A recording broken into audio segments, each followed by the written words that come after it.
সবাইকে স্বাগতম Kishoreganj civil surgeon কার্যালয়ে যারা পরীক্ষা দিবেন আপনাদের পরীক্ষা লিখিত হবে। আজকে আমি একটি লিখিত পরীক্ষার প্রশ্ন প্যাটার্ন নিয়ে এসেছি। ইনশাল্লাহ এই প্যাটার্ন থেকে আপনারা অনেকগুলো প্রশ্ন কমন পেয়ে যাবেন এবং কি বুঝতে পারবেন কোন কোন বিষয় কোন কোন টপিক থেকে পরীক্ষায় প্রশ্ন আসে।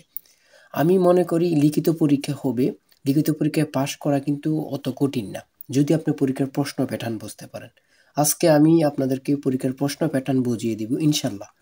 এই ভিডিওটা সম্পূর্ণ দেখলে আপনি পরীক্ষায় পাশ করতে পারবেন।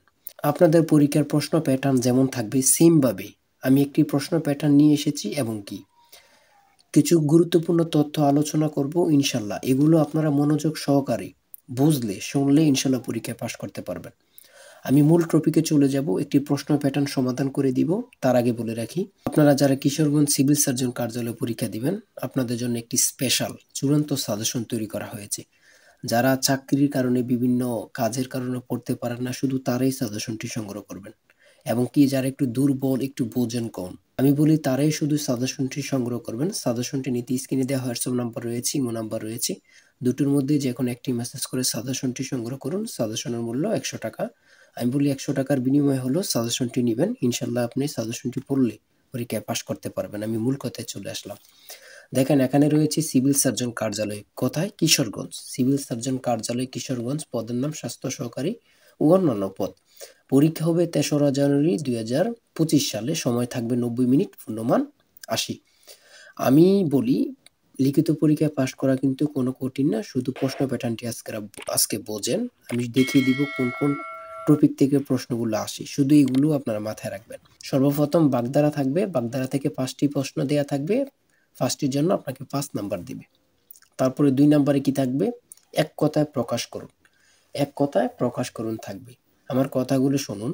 সেটা হচ্ছে লিখিত পরীক্ষা মানে বাগধারা, এক কথা প্রকাশ, বিপরীত শব্দ, সন্ধি বিচ্ছেদ থাকবে, বানান শুদ্ধ করে লিখতে হবে এটা থাকবে, ট্রান্সলেট তো থাকবেই, ট্রান্সলেট থাকবে। তারপরে থাকবে কারেক্ট স্লিপিং, তারপরে গণিত থেকে থাকবে, তারপরে শর্ট করে একটি প্যারাগ্রাফ লিখতে হবে কিন্তু ইংরেজি থেকে শর্ট করে একটি প্যারাগ্রাফ, তারপর লাস্টে দিয়ে সাধারণ জ্ঞান থাকবে। এইগুলো মিলিয়ে কিন্তু 80 নম্বরের পরীক্ষা হয়ে থাকে। হ্যাঁ, 2 নম্বরে থাকবে এক কথা প্রকাশ, এখানে 5টা থাকবে, 5টা বললে আপনাকে 5 নাম্বার দেয়া হবে। তারপরে 3 নম্বরে বিপরীত শব্দ লিখুন, এখানে 5টা বিপরীত শব্দ থাকবে, যদি আপনি 5টা পারেন তাহলে 5 নাম্বার পেয়ে যাবেন। তারপরে 4 নম্বরে থাকবে সন্ধি বিচ্ছেদ করুন, এখানে সন্ধি বিচ্ছেদ 5টা থাকবে, 5টার জন্য 5 নাম্বার পেয়ে যাবেন। এবং কি আমি যে প্যাটার্নটি নিয়ে এসেছি ইনশাল্লাহ এখান থেকে আপনারা 15 থেকে 20 নাম্বার কমন পাবেন, দেখবেন আপনারা মিলিয়ে দেখবেন। তাই বলে রাখি, আপনারা যারা পরীক্ষায় পাশ করতে চান শুধু আমাদের সাজেশনটি সংগ্রহ করবেন। আমাদের সাজেশনের প্রত্যেকটি প্রশ্ন ব্যাখ্যা ও সমাধান সহকারে দেয়া আছে। তারপরে 5 নাম্বারে রয়েছে বানান শুদ্ধ করে লিখুন। হ্যাঁ, বানান শুদ্ধ করে লিখুন, 5টা থাকবে, 5টা পারলে আপনাকে 5 নাম্বার দেয়া হবে। দেখেন 6 নাম্বারে দেয়া আছে স্মার্ট বাংলাদেশ, এখানে অন্যটাও থাকতে পারে, ঠিক আছে? আপনি শর্ট করে লিখতে হবে, এর জন্য আপনাকে 5 নাম্বার দেয়া হবে। প্রশ্নের ক্যাটাগরি এবং এই প্রশ্ন প্যাটার্নটা কিন্তু আগে আপনার আয়ত্ত রাখতে হবে। তারপর এখানে দিতে পারে শর্ট করে একটি প্যারাগ্রাফ দিতে পারে, যে কোনো একটা প্যারাগ্রাফ দিতে পারে, আপনাকে 5 নাম্বার শর্ট করে ফার্স্টটি সেন্টেন্স লিখবেন, 5 নাম্বার দিতে পারে। তারপরে 7 নাম্বারে রয়েছে নিম্নের বাক্যসমূহের ইংরেজি অর্থাৎ ট্রান্সলেট, আপনাকে ট্রান্সলেট করতে হবে। এখানে 5টা ট্রান্সলেট থাকবে, 5টা ট্রান্সলেট পারলে আপনি 5 নাম্বার পেয়ে যাবেন। তারপর 8 নাম্বারে রয়েছে fill in the blanks with suitable word. হ্যাঁ, এখানে 5টা থাকবে, আপনি যদি 5টা পারেন তার জন্য আপনি 5 নাম্বার পেয়ে যাবেন। এখানে কিন্তু শূন্যস্থান থাকবে, এটা কিন্তু আপনারা প্রশ্ন প্যাটার্নটা আগে বোঝেন। তারপর 9 নাম্বারে রয়েছে মেক সেন্টেন্স উইথ ফলোইংস। হ্যাঁ, এখানে 5টা থাকবে, 5টা পারলে আপনাকে 5 নাম্বার দেওয়া হবে।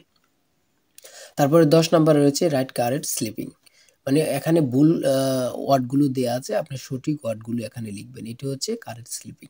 5টা থাকবে, 5টার জন্য 5 নাম্বার আপনি পেয়ে যাবেন।